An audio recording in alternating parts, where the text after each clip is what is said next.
नेपालको सार्वभौम सत्ता र राजकीय सत्ता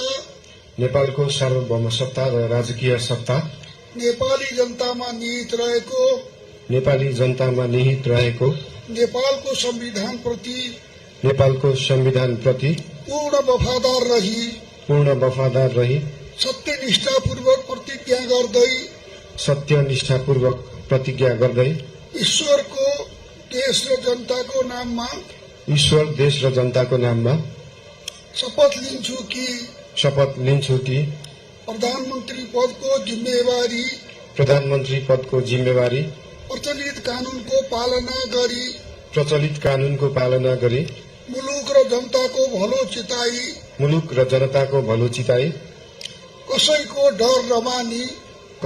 डर नमानी पक्षपात नगरी पूर्वाग्रह वा खराब भावना नलिई ईमानदारीका साथ गर्नेछु र आफ्नो कर्तव्य पालनाको सिलसिलामा आफूलाई जानकारीमा आएको कुरा म पदमा बहाल रहँदा वा नरहँदा जुनसुकै अवस्थामा पनि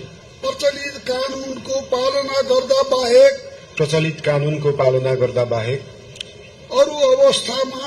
अरू अवस्थामा कुनै किसिमबाट पनि